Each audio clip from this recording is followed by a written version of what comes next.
What's going on? Welcome back to the Too Tall Sports Podcast. And this is my 2 cent segment of the week. If you're new, it's usually I take things that I saw over the past weekend or week and things that kind of stuck out to me in the sports world.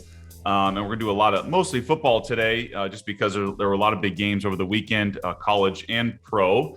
And my guest this week is Ron Pitts, and he is a former NFL player and played college football at UCLA. So it's a football week. As usual, we're in the thick of things in the NFL and in college. And I watched some of these college games. And by the way, hit me up at Too Tall Sports Podcast. You can always find me there on Instagram and everything. I give you all the plugs all the time. I do my once a week radio show on Colorcast. And so that's an app you have to get that I am on the audio side. So you just listen. It's kind of like Clubhouse or Spotify Green Room, if you guys have heard of that before. But I'm also doing YouTube Live simultaneously at the same time. So if you get on my YouTube channel, Too Tall Sports Podcast, I do a live show where I answer questions. It's more loose, more fun, kind of like my 2 cents, plus you guys chiming in and asking questions, and I give my opinion. We can go back and forth if you want to there. So Colorcast, it's Too Tall Sports, YouTube Live. Check me out. You can watch and participate in the chat, Too Tall Sports Podcast on YouTube Live. All right, so for this week, I wanted to get to, I watched the Georgia game in college football. I watched Georgia absolutely crush Arkansas, who was ranked and had a really good season so far. Arkansas has looked great and kind of a revival of that program. And the head coach of Arkansas used to coach at Georgia for the O-line, so he knows the program well. But Georgia was missing former USC quarterback JT Daniels, so he's at Georgia now, and he was out. He was hurt this week. So their backup, Stetson Bennett, comes in, and he only throws 11 passes the entire game. And Georgia ran over 50 times in the game. So they had over 50 rushes and absolutely murdered Arkansas all game long with a backup quarterback. Georgia's got back-to-back shutout wins. They have really separated themselves. It's them, and I'll talk about Alabama in a second. Them and Alabama are so far and away ahead of everyone else, as usual. And normally, lately we've seen Clemson come in and be really good with Dabo Swinney. They've had a kind of a step back this year after the loss of Trevor Lawrence, which is expected. But this just shows you Nick Saban doesn't have bad seasons. He really doesn't. It's championship or bust. And Kirby Smart, the coach of Georgia, has really become the next Nick Saban. He's a former assistant, and he's taken Georgia to become a perennial college football playoff team. But when I watch Georgia with a backup quarterback take out a top 10 team, and they beat them 37-0. They didn't even let him score. Georgia is on another level compared to the other teams in the SEC, especially. But moving to Alabama, so big game with Lane Kiffin coming in as the head coach of Ole Miss. They were number 12 going into the weekend. It's not like Lane Kiffin had a joke of a team. They had a good squad.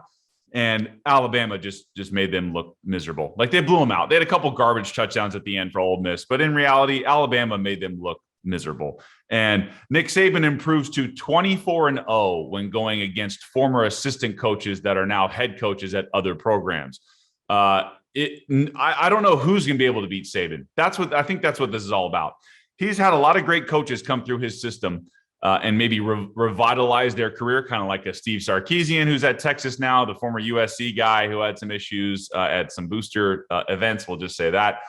Lane Kiffin has kind of bounced around a lot and kind of revitalized his career as an assistant out at Alabama. And Kirby Smart, one of probably the best assistant to come underneath Nick Saban and go his own way with Georgia.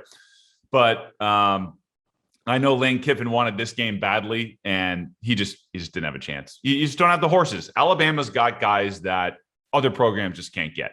And so Nick Saban is showing you no one can really beat him, except I think maybe Kirby Smart. I know everyone wants to – all right, this is the year, right? Kirby Smart doesn't play him in the regular season of SEC play. However, they are going to get probably 2 shots at Alabama.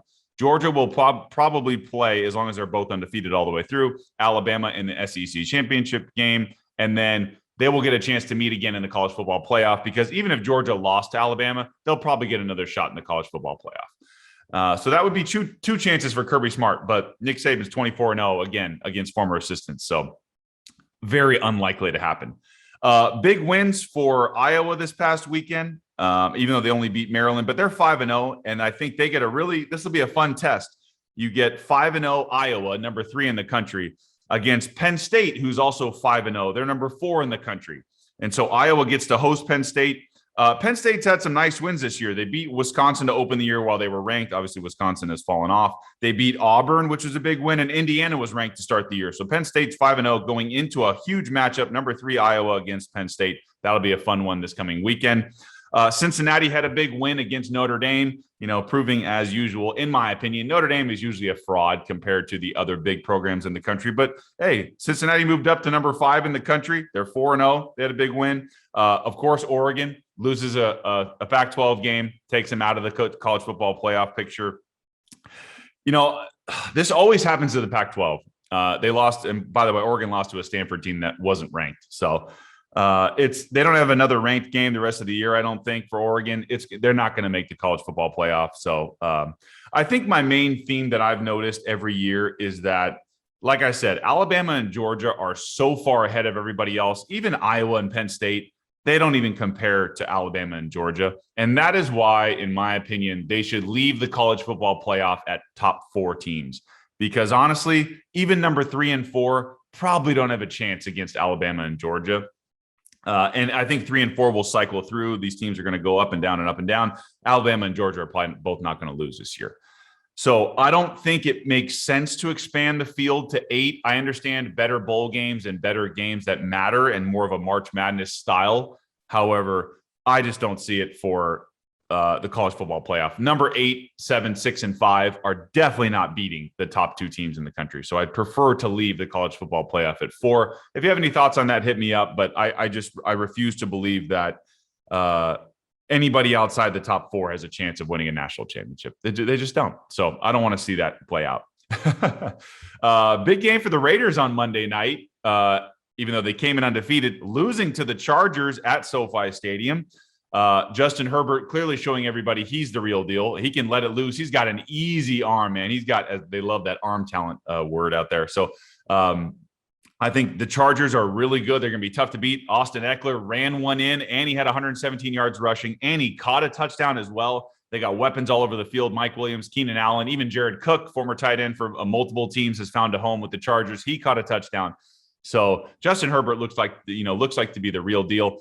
As far as the Raiders go, they're a good team, but they're not a great team. They fall to 3-1. They're heavily reliant on Darren Waller, the tight end, with Derek Carr trying to get it to him. Hunter Renfrow, the little receiver from Clemson, he made some nice plays last night. But if they're not hitting the deep shots to Henry Ruggs, kind of the over-the-top threat for the Raiders, their offense is it's okay. So they're very heavily reliant on Darren Waller, the tight end. But the Raiders have a good team. They're not a great team. So we'll see what happens to them in the future. I did go to SoFi Stadium over the weekend to watch the Rams play the Cardinals. First of all, if you haven't seen the stadium yet and you haven't been to a Rams or Chargers game at SoFi, you got to check it out. This was the most amazing scoreboard Jumbotron thing I've ever seen. It's 360. It goes all the way around the stadium.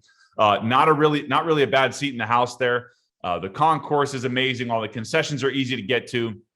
It was a beautiful stadium. It's got that indoor-outdoor feel, so it's covered with a clear roof on it, but they let the air flow in there, so it's not a completely enclosed stadium. I loved it. I thought it was great, even though the Cardinals crushed the Rams. And by the way, the Cardinals at 4-0, the only remaining undefeated team in the NFL, very impressive from what I saw. And just watching Kyler Murray, man, he's so small, but that dude can scamper out of all kinds of trouble. He's like Russell Wilson, but even a little bit faster, a little bit smaller too. He's got a great arm. They have tons of weapons now. DeAndre Hopkins, they got AJ Green, who cut a touchdown. Talk about a blast from the past with AJ Green back to his Cincinnati days. Max Williams, the tight end, cut a touchdown. They got a running game with Chase Edmonds and James Conner now. And their defense is really good too. So I was really impressed with the Arizona Cardinals coming into what I would consider a somewhat hostile environment. It gets loud at SoFi watching the Rams game. Stafford was off. Cooper Kupp, they just didn't have the connection that they normally do. Robert Woods was non-existent. They couldn't get Higbee going really.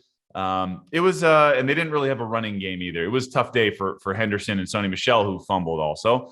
And they just looked out of sync. I think it was a natural letdown after the Rams had that big win against Tampa Bay.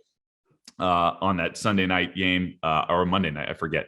But coming off of that win against Brady in LA against the Buccaneers, you kind of expect a letdown game. But I would say still at home, I thought they probably would have beaten Arizona, but it just shows you maybe the Cardinals are turning over a new leaf here, and they are the real deal. And this is Kyler Murray's team. So very impressive showing by the Arizona Cardinals. We'll see how they do this coming weekend. Lots of stuff going on in MLB wild card. Look, I hope the Dodgers win. And by the time this comes out, I'm not sure if they will or not. But if they do, I would love to see their matchup against the Giants. If they lose, I like the Giants to probably get through everybody. Honestly, I think they'll probably beat the Cardinals in a series. They'll probably beat the Braves or the Brewers in a series. And I think they will get to the World Series. And I'll get my predictions once it's solidified, more likely next week. But I could see the Giants and the Tampa Bay Rays in a World Series. I'll just say that. I think the Rays are going to get through whoever wins the Yankees-Boston wildcard game. The Astros and White Sox is going to be a great series. I actually think the White Sox have a chance to pull it off. But I do think if the White Sox or Astros make it out of their series, whoever that is, they're going to get beat by Tampa Bay. I just think they have the mojo this year. They're still great. All their pieces work. The team chemistry is right. So I could see, if the Dodgers lose, I could see a San Francisco Giants, Tampa Bay Rays World Series. And you can't, my early prediction, you can't fluke your way to that many wins. And I do think the Giants could win the World Series against whoever on the other side, honestly. So you guys know I'm a Dodger fan. If the Dodgers lose, I think the Giants could run the table against everybody and win another World Series. So very exciting stuff. We'll see. But big football weekend coming up, especially in college. A really interesting game with Penn State and Iowa. That'll be a fun one. But I don't see anybody beating Alabama or Georgia till the very end when they face each other in the SEC championship. So lots of good stuff over the weekend. Let me know your thoughts. You can always send me an email, tootallsportspodcast@gmail.com. Once again, Tuesday nights, Colorcast, 7:30 p.m. Pacific, or on YouTube Live if that's easier for you. You can jump in there, 7:30 p.m. Pacific time on YouTube Live. Just look for Too Tall Sports Podcast. That's every Tuesday night I'm doing my show. But with that, enjoy my interview with Ron Pitts, and I will see you guys soon. Ladies and gentlemen, football is back, NFL and college, and all of your NBA and NHL and playoff baseball needs over the next few months. And the Too Tall Sports Podcast is proudly brought to you by Vegas Sports Advantage.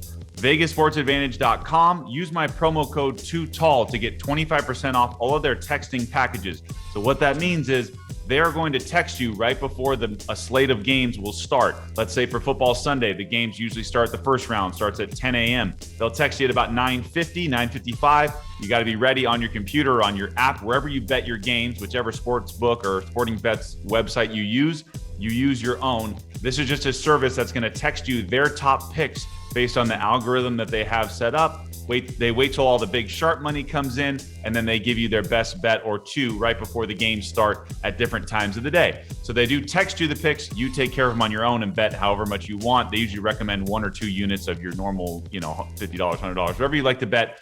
Use your own judgment on that. However, VegasSportsAdvantage.com. Use my promo code TOOTALL. That's TOOTALL for 25% off all of the packages that they give you. They'll text you the picks. You get a certain number of picks, and then it'll run out, and you can use my promo code again if you want to. But 25% off. They're awesome. I use them. I make money off them all the time. I use my own sports book that I've chosen to put my bets on. But Vegas Sports Advantage is legit. They use their algorithms. Check them out. VegasSportsAdvantage.com. Promo code TOOTALL.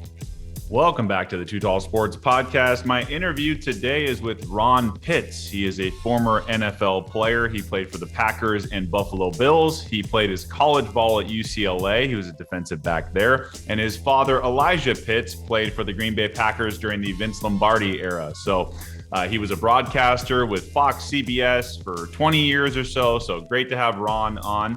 And he's got a new podcast with Mike Martz, former Super Bowl winning coach with the Rams, Mike Martz. Called Run It Again podcast. So please check that out. But my interview is with Ron Pitts today. I think you guys will really enjoy it. It's a great conversation, as always. You can follow me at Too Tall Sports Podcast. That's on Instagram. Please check that out. I post videos all the time there. I got some new content coming out for you, so please check that out. And you can also go to my Twitter at Too Tall Sports.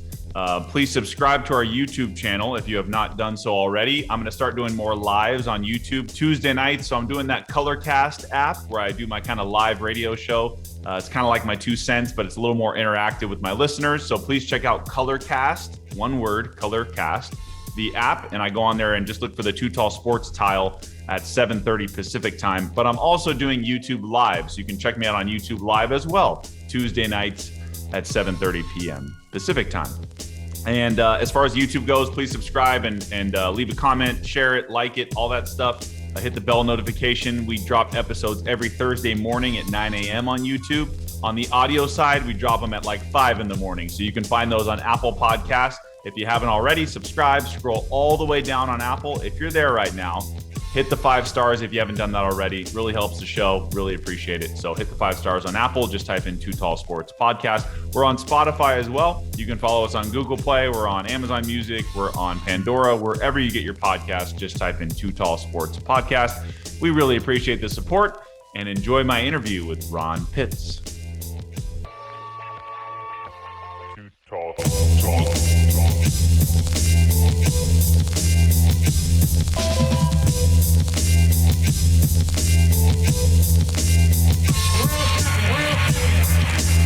We had a punt.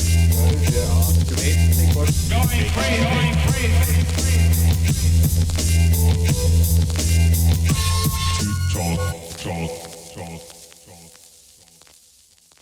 All right, welcome back to the Too Tall Sports Podcast. My next guest is a former NFL player for the Buffalo Bills and Green Bay Packers in the 80s and early 90s. He has been a broadcaster for almost 20 years and was featured in multiple playoff games and Super Bowls.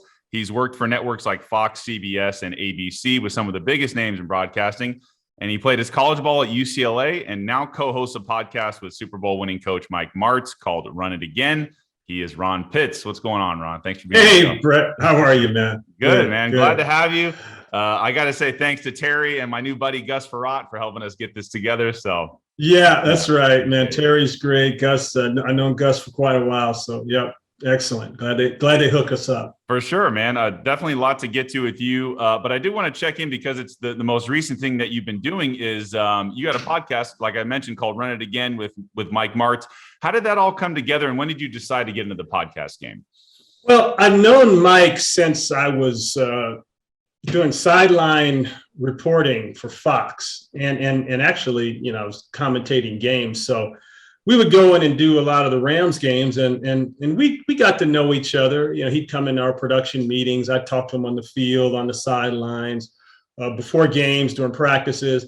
And slowly we built up this relationship. And then, of course, when they made their Super Bowl run there with Kurt Warner, then our relationship grew and we really got to know each other well. And I tell this funny story that I knew he trusted me when he gave me his play sheet and he let me take it home for a couple of weeks and use it on the air. And I said, okay, this guy, he trusts me. And that's good. So we've been good friends ever since. That's pretty cool. I don't think most people would ever do that, right? Are you kidding me, man? That's a no-no. But he trusted that, number one, I would use it in the right way and I wouldn't compromise him or the team. And I didn't. And there's a way to do that. That was easy. And also he knew that it just kind of helped his brand at the time. It kind of, he was still an offense coordinator and, he was trying to get to that next level. And he got to the next level. He went to head coach about a year after that. So, yeah. Very cool. And you guys just had one of his receivers on that team, Isaac Bruce, on. So what was it like to talk to Isaac? Just got in the Hall of Fame on your podcast with him. Isaac was great. Isaac is one of those guys, very cerebral, very, very low key, very smart, observant, a key cog on that team, obviously. And he just gushed about the relationship between he and coach and how much he not only helped him as a football player, but how he helped him as a person, develop as a young man, in a very, a very unique business that's got a lot of hidden challenges on and off the field. From the professional baseball world, there's a lot more going on than just what you see on Sunday. So he really credited Mike for a lot of that. And he talked about some of the things he's got going on off the field. Boy, he's got some amazing programs academically with kids, getting kids who are going to college for the first time that don't have the funds to even pay for the flight to school. Wow. If they're out of state, things like that, helping them with those finances and such. So it was he's quite rounded and a joy to talk to. That's awesome. Glad to hear that. Always good to get a Hall of Famer on your show too. So that's pretty cool. Yeah. I want to get to your story a little bit. There's a lot of parallels between where you grew up, where you went to school, where like your dad played. We'll get to all of that, but I do want to start with where your dad played. Your dad was Elijah Pitts, for those that don't know, who played for the Packers, and Vince Lombardi in the famous frozen tundra of Lambeau Field back in the day. What do you remember about? I don't know if you were old enough to remember his playing days, or just from what you've heard over the years about his career. Oh yeah, I remember it definitely. It's funny, and you can't see it in this office here, but I've got some pictures and stuff and memorabilia things of Dad. So, I grew up entrenched in that culture of Lombardi and Packers and winning. I thought every kid had a picture of their dad with Vince Lombardi on the wall. I really did. I thought looking at plaques with Super Bowl ring holders on it was normal. Because that's what I grew up in. So it was, and I remember watching him play. I remember watching him come home from games. I remember dropping him off at the airport when they'd go to games. I remember all of that stuff. And then, of course, later on, he started coaching and everything. So it was a fun way to grow up in that sense. That was the good side of it. The bad side of it is, he was gone a lot. And later on, he started coaching and scouting, and he was gone even more. So that's kind of the downside that people don't always see. Right. But growing up in the locker room has to be, I'm sure it definitely helped you, but especially for the kids or the players that have sons that end up making it. Just being exposed to that life. Do you think that helped you a lot? Yeah, it did. Because I saw the business firsthand, and I knew what to expect once I got there. And so a lot of it was kind of ho-hum for me. It really was. It didn't take, I'm not diminishing the achievement of getting to the next level as we know as professional athletes, right? That's the next step, and that's tough. But I knew there was a familiarity with everything that went on, and even how coaches thought, how players thought, what to expect, especially when it came to little things like loud venues, playing in loud stadiums. I knew what that feeling was like to be on the field when it was 80,000 people screaming, loud, intimidating. So that helped me, especially when I went off to college and had to play in some of those big crowds. I could always reach back for that. Yeah, no, for sure. That makes a lot of sense. Your family moved around a decent amount. You moved to Southern California, and then you moved to Buffalo, went to high school there, which was kind of foreshadowing where you'd end up later on. Yeah, right. You decided to go back to California and you play football at UCLA. How did that all come about, where you're in Buffalo playing high school football, but you get recruited to come back to UCLA? Yeah, I think the cold weather had something to do with it. See, we left California when I was 16, because I was just finishing my freshman year at Fountain Valley.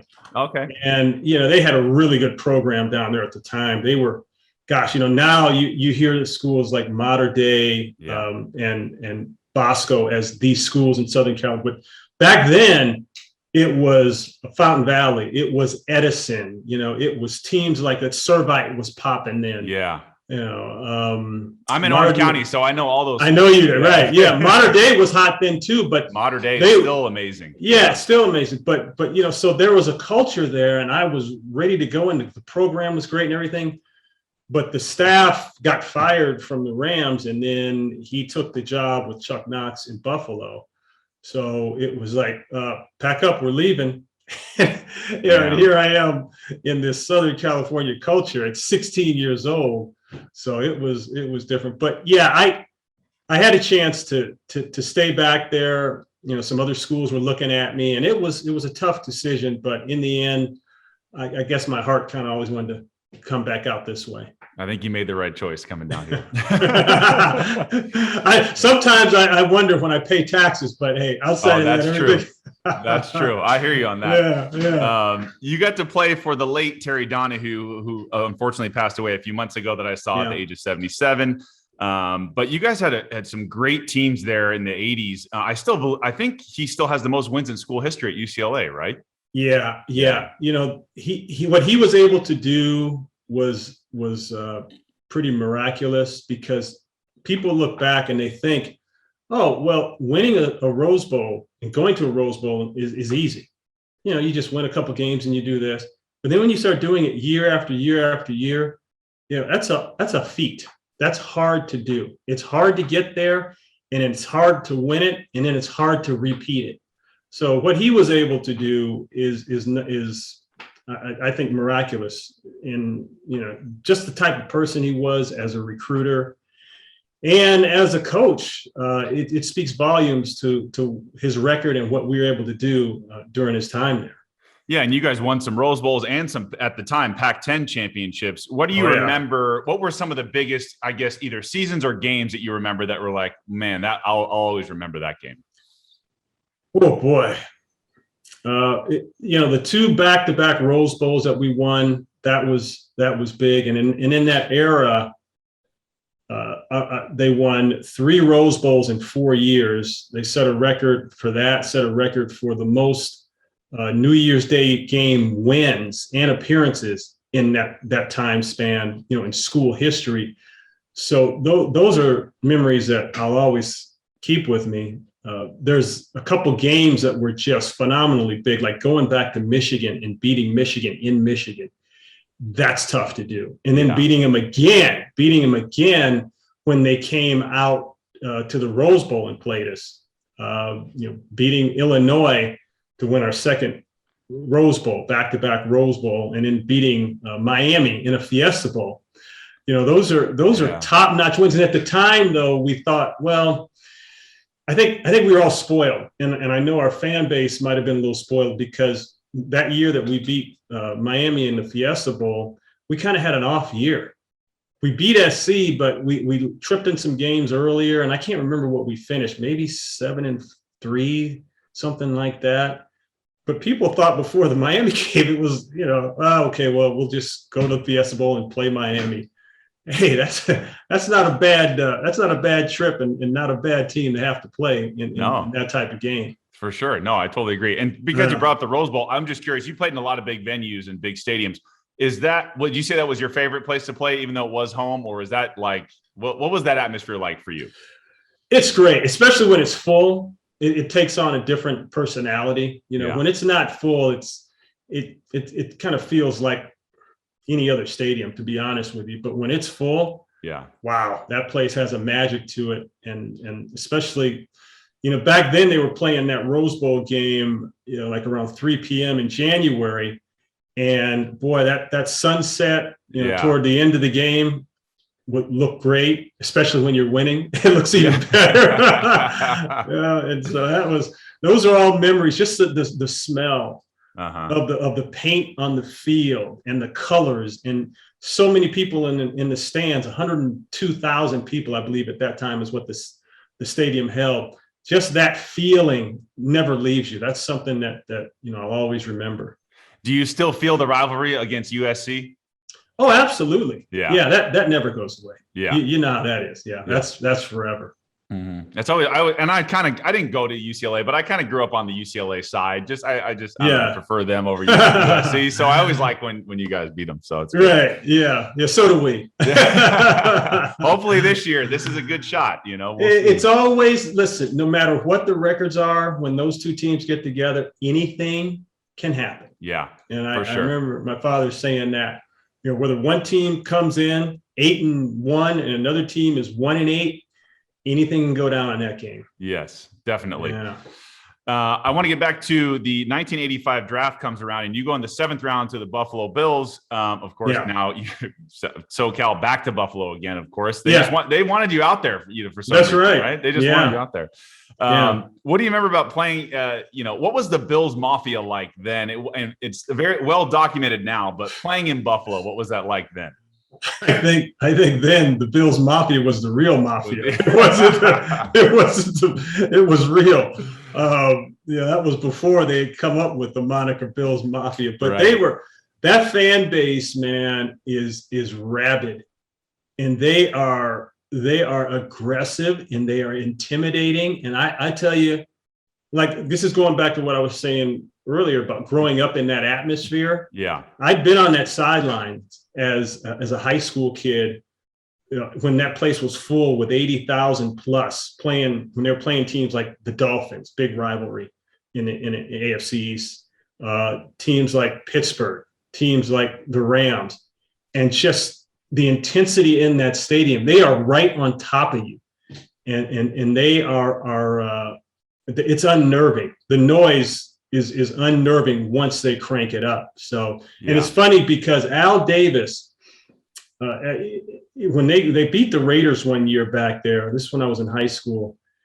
And again, it was one of those games where it was 80,000 plus and it was just buzzing. And after the game, Al Davis said, that is the perfect NFL stadium, because the fans are literally feet from the bench, from the opposing bench, and they're right on top of you. And that noise, the way it was built, goes right down to the field. And remember, that's an outdoor open end stadium, stadium. So, but that's what I remember about that time period for sure. Yeah. Do you feel bad for that fan base, especially with all the Super Bowls they lost in a row? Oh my gosh. It would have been nice to be a part of that. Unfortunately, I was in Green Bay. I went to Green Bay after that, shipped off to Green Bay. But that was tough.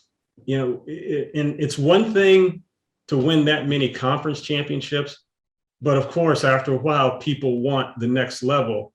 And the flip side of it is, that's crushing to have that many losses, especially when you have big game. It's like a window, right? Every team's got that window of like 3 to 4 years when the contracts are good. You got the quarterback, you got to win. That's exactly right. Yeah. That's exactly right. Yeah, and you see teams, they go through that window. You see it in baseball. It's like I always felt like the Dodgers. They got that World Series kind of just in time, it feels like, because you could see that window starting to close, right? Mm-hmm. So it's the same thing with football. Like the Rams are in that window right now. I mean, they are so in that window. And this is the second window, because the first window, they got there a little early, a couple of years back. I don't think people really expected them to get there that soon. Yeah. But now, all the expectations, all the chips are there. And they expect it. Yeah. Much different team now, for sure. We'll get to the current stuff in a little bit. Just want to continue on your career. So you mentioned you went to the Packers. So, I mean, it's like, as fate would have it, you played where your dad played, like all these different things kind of lined up. What was it like for you to actually not just be a son of a player there, but now have your own experience in Green Bay? Well, boy, that was unique. That was it's kind of surreal, actually. When I first reported to the facility, the trainer, the equipment manager, he was there when my father was there, and he takes me down below to get me all fitted and everything. And he opens up this box and starts showing me some of my dad's old shirts and old pads. I mean, he kept that stuff, and he keeps all of the old player stuff, probably the really good ones, and he keeps it. And I'm looking at this like, wow, this is amazing. So you played in Buffalo and Green Bay, two places that have really football's important to those cities. Is there any difference there? Like, could you feel it differently in Green Bay with the history there of like the winning and Lombardi kind of hanging over everybody? Was it different than Buffalo? I think the difference is Green Bay has won it, and the people there act like it. They know what that feeling's like. The people in Buffalo haven't won one yet. Yeah. So, they don't know what that feeling is. So one is here and one is kind of like right here. Okay. Same emotion, same enthusiasm and passion for the game, but you can tell talking to people in Buffalo, they're still like, yeah, we won 4 conference championships in a row. We had all the record setting. We had Jim Kelly. We had some great players. But see, there's always that but. In Green Bay, they don't have that woulda, shoulda, coulda feeling in them. Right. I did want to talk about some stuff on the field with you. So I did see you had 7 interceptions in your career as a defensive back, which is pretty cool. What's it like in a big game, either at home to where the crowd goes crazy on an interception and the momentum shifts, or even on the road to kind of silence the crowd when you get it? I always like playing on the road. Yeah. I loved ruining people's parade. Yeah, that was my thing, man. You know, I just that for some reason I seem to always get my biggest plays on the road. And that was fun. You know, it just and doing things at home is big too. You know, those big interceptions and the crowd gets into it. But I think that's kind of the nature of the defensive back position, to be, you know, party pooper a little bit. Oh yeah, for sure. You don't want to get scored. You don't want to get scored on the road either. You know, so it's right. You know, it's more fun to wreck a party than to start one. I think. Totally agree. I don't know. You also had 2 punt return touchdowns, I think, in your career, and those are really hard to get. I can't imagine what it's like to actually take one to the house, and you did it twice in your career. If you could explain what has to go right for that to happen? Everything. Yeah, everything, man. You know, the first thing that has to go right, believe it or not, and people never talk about this, catch the damn ball. For sure. That's the first thing you got to do. You got to catch the ball. Okay. Right. Then once you catch the ball, you got a chance to do something. But that's how I would approach it. You know, catching punts is a difficult task, especially in places like Buffalo where the wind is all over the place. So, yeah, I would just say, step 1, catch the ball, secure the possession, because that's the possession for our offense. Okay. Right. We're getting the ball. That's number 1. Number 2, now get 10 yards. I used to say, if I could get 10 yards, then that's the first down for my offense. Right? Yeah. And now people don't look at it like that. You know, look at it, oh man, break it for a touchdown. Get a 30-yarder and get up, spin the ball. Yeah, that's cool too. You can do that. But if you can get 10 yards, now that's 10 yards closer to the end zone that your offense is. That's one less first down they got to fight for. Yeah, that's a good point. Did you ever prefer a side of the field to catch the ball on, where did you feel comfortable making returns? Not really. No. The only thing that I had to be aware of was when I had a left foot punter and a right foot punter. Because of the spin of the ball. The spin of the ball. Yeah, the ball is spinning the other way. And I don't think a lot of people realize that. And now you add that spin of the ball plus the wind, now you've got a tricky ball to catch. And as far as, it's got to be one of the scariest things in football to signal for a fair catch, and you got 11 dudes running at you at the same time. Oh, well, not only 11 guys, you've got the wind. If you got a left foot punter, that's another element. And now let's say you're playing away and you're backed up into a hostile end of the stadium. Yeah. No, everything is against you, and that's where your repetition and your practice comes in. And it's a big. I always thought punt catching was a big mental game. You know, I would stay after late every day catching punts because I never wanted to let myself down, let my team down. And it was a mental exercise. I just wanted to be on top that way. For sure. So I wanted to kind of shift to you becoming a broadcaster. So how did what made you, think about your post-career playing days and just going from being a player to sometimes a tough transition, I'm sure you've seen for a lot of guys to leave the sport. That's their whole identity. You stayed in it on the broadcasting side. So how did you kind of make that transition to broadcasting?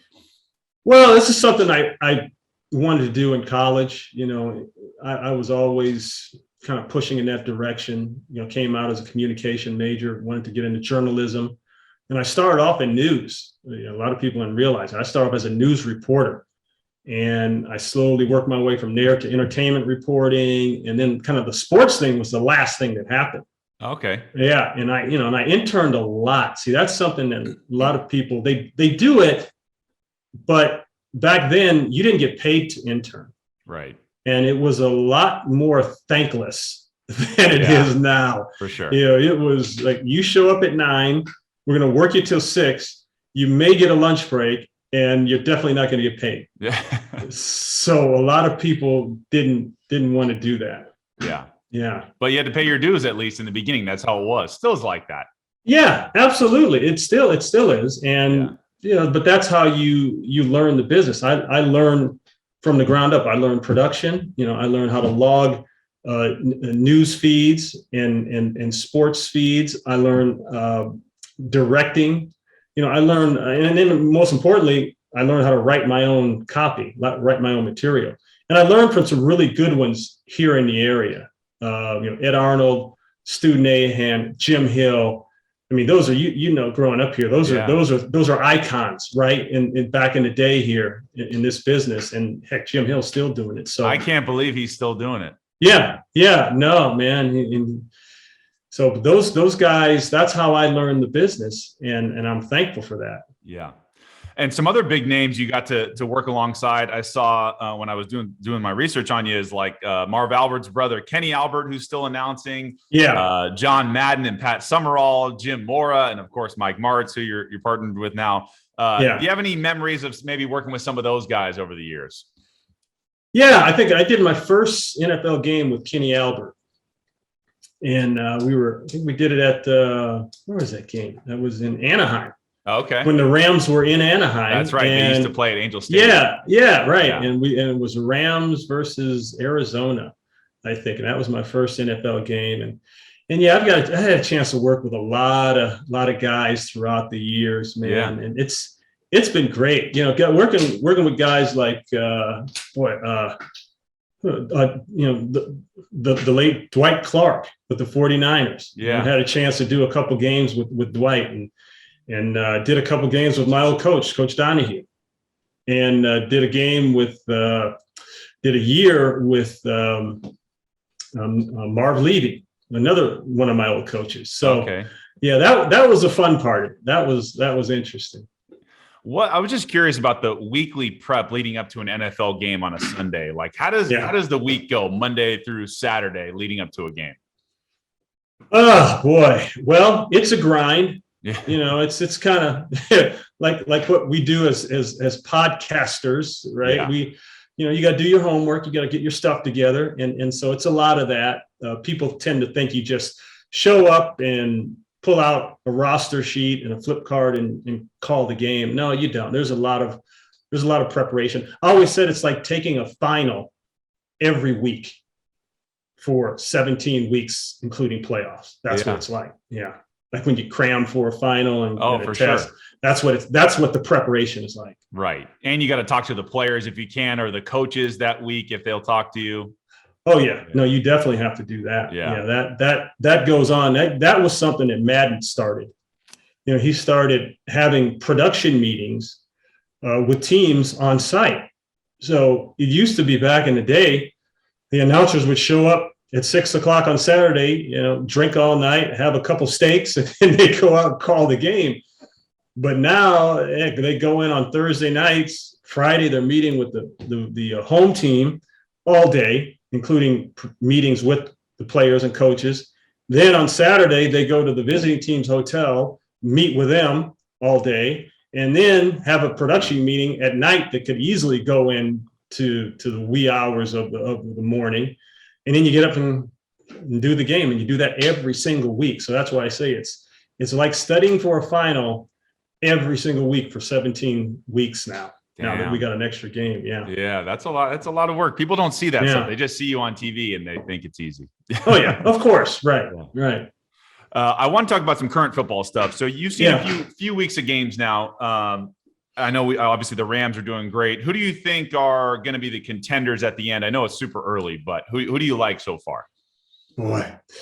Well, yeah, the Rams are out hot. They're smoking, and I don't see anyone in their schedule that's going to stop them. Dallas is trying to make a run here. They're not where the Rams are, and if they had to play the Rams today, I think the Rams would roll them. But you never know. But they're definitely, with Dak healthy, they're looking pretty solid right now. They're going to get some offensive linemen back, and they'll be even better down the line. Yeah. The NFC West is weird. Seattle is stumbling. The 49ers are stumbling. Something doesn't look right there. Denver is hot right now at 3-0, but no one really knows if that's for real. Yeah. And it may be, but we'll know. We'll know soon here. We'll know this week because they're going to take on the Ravens, and right. That we're going to get a pretty good indication of where they are and exactly what they are. Yeah, I'm surprised to see you mentioned the Seahawks and the Chiefs are stumbling out of the gate. The Yeah. Steelers don't look right. Like just some of these powerhouses don't look right. That's right. No, and I don't want to leave Tampa Bay out. Super Bowl champions, even though they lost to the Rams. Remember, they lost to the Rams last year also. Right. Then they turned around and ran the table and won the Super Bowl. So, early losses don't necessarily mean a whole lot right now. It's how you finish. But yeah, there's some teams that I just said that there's a lot of mediocrity in the league right now. There's maybe 4 teams that we mentioned, 3 or 4 that are solid, that are playing at a high level, and then everyone else is stumbling. Yeah. And the Bears, boy, I'll be surprised if they don't make a coaching change by the end of the year. I mean, unless things get much better for Matt Nagy, they're just not looking right. And he's tied to Justin Fields' success. Like they traded up for him, right? And obviously Andy Dalton's not the long-term plan, but if Justin Fields doesn't look good under Matt Nagy, he's got to go. Well, it doesn't look like there's any synchronicity between the game plan and the guy trying to run the game plan. Yeah. So someone has to answer to that. And again, I'm not in their meetings and I can only speak so much, but I know what I'm seeing. And it just looks disjointed offensively. Defensively, they're playing hard. And I like some things I see defensively, but offensively, they look disjointed. And it feels like, for instance, they played the Bears this past week, and they sacked Justin Fields 9 times. That's a lot. I mean, 9 times. That's a lot of sacks.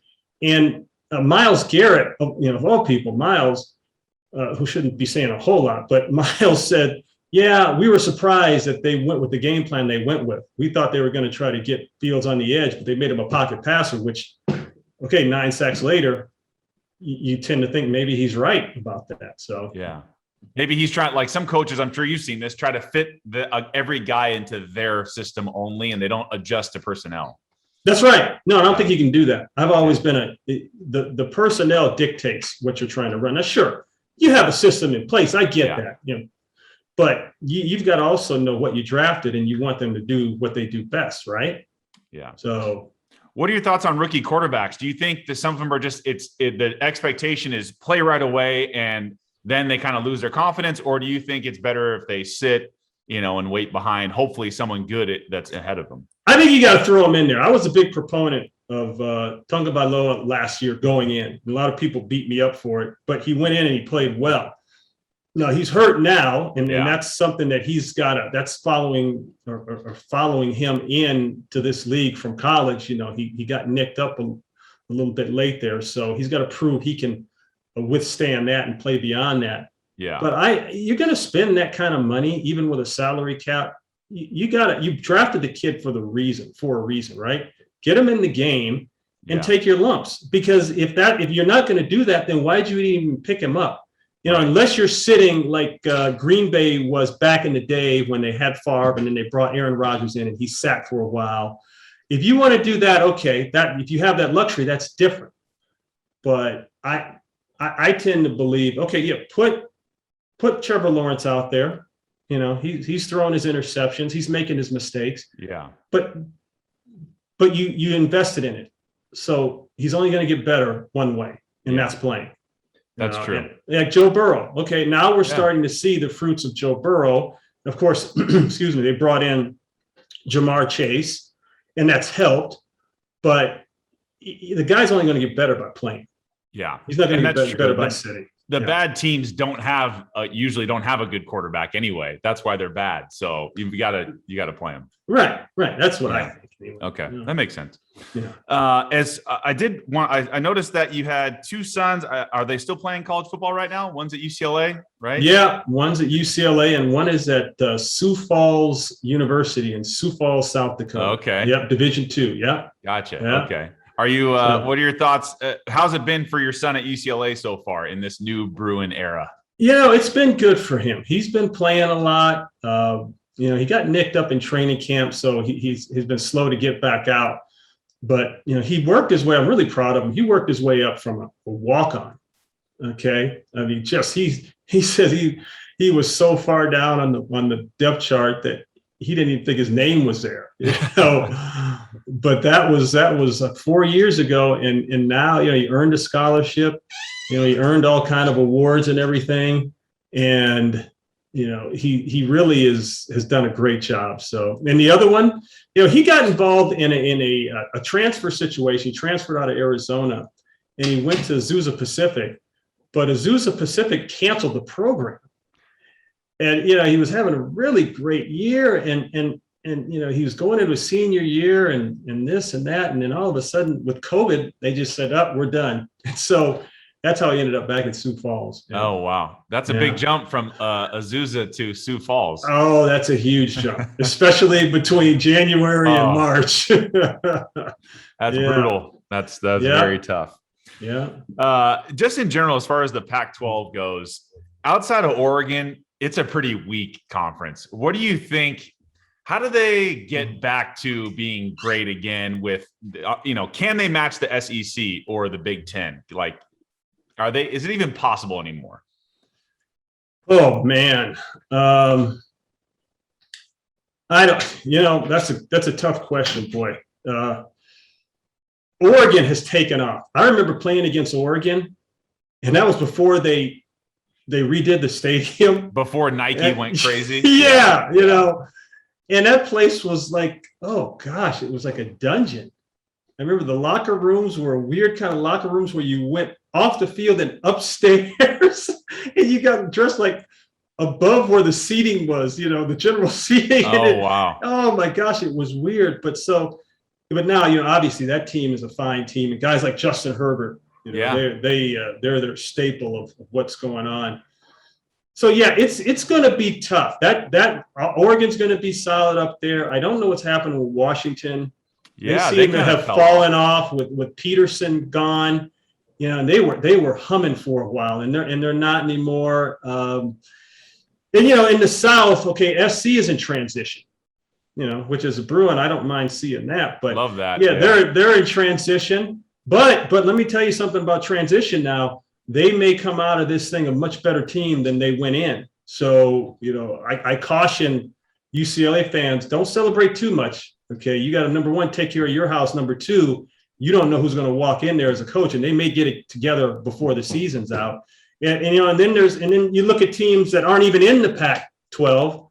All right, Brett, like Fresno State, they put a whooping on UCLA after the LSU game. So there goes that. Forget about last week. You got to play every week. You got to be consistent every week. You got to show up. And you got to have your best game, and it's harder to play when you got a target on your back. So that's another big part of it for them. But then there's the other teams: the Arizona State, the Arizonas, Colorado, Utah. UCLA hasn't beaten Utah in a long time. Oregon State just came down here last week, beat SC. Yeah. So you can't count them out. I mean, the Pac-12 is a weird conference. It is. And Stanford, like David Shaw is supposed to be a great coach also. I don't know what happened to them either. Yeah, no, he is a great coach. Yeah. And I was at that game, and he does a better job than anyone of keeping his team in the game when they shouldn't be in the game. And I watched it carefully. He wouldn't let his team ever get too far behind. I think at one point UCLA opened up a 21-7 lead. Then Stanford came back, hit a bomb, and just like that, it's a one-score game. See, and it ended up being a close game up to the end. UCLA was able to open it up. But yeah, there's some good coaches here. It's going to go up and down. This is the way the conference has always gone. The Pac-10, the old Pac-10, man, it doesn't matter if you come into this thing 3-0 with non-conference wins. you better play when division games and conference games happen, or you're going to be out of the picture at the end of the year. Yeah. Because it's all going to mesh and work itself out late. And people you thought were out of it will be in it, and people you thought were in it will be out of it by the time November gets here, late November. Yeah. Last question. I know you don't want to help USC, but what names do you think, who actually could really fit? Obviously, Urban Meyer's in Jacksonville, but like, who do they need to get now?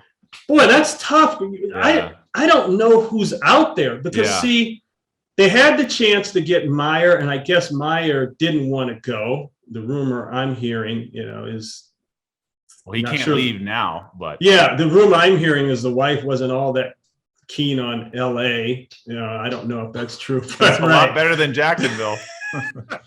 So, but now that they're talking about Eric Bieniemy, but Eric Bieniemy says no one from SC has talked to me. All right, and they've always talked about how much they like the coordinator there at SC. The name slips my mind, but he's been talked about for quite a bit. So, okay, if you love him, give him the job. Dante Williams is a guy, who's bounced around quite a bit, but he recruits very well. Yeah. He's the interim head coach there now. So, I don't know. And someone could emerge as an NFL coordinator.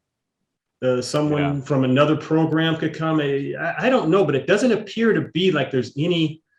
There's like 2 or 3 hot names ready to go. And I don't know that that's the case right now. They may end up pulling from the NFL ranks. Oh, maybe. Yeah, that's true. Dang. Okay. So anything as far as the podcast coming up? Any guests that you guys have on the books? Yeah. Well, we've got Isaac Bruce. Yeah. Yeah, Isaac, and that was great talking to him. And we're toying around with some people. I don't want to give it away yet because we like to promote it, but we're going to have some exciting people on, and it's been fun. I swear I learned something every day that Mike Martz talks.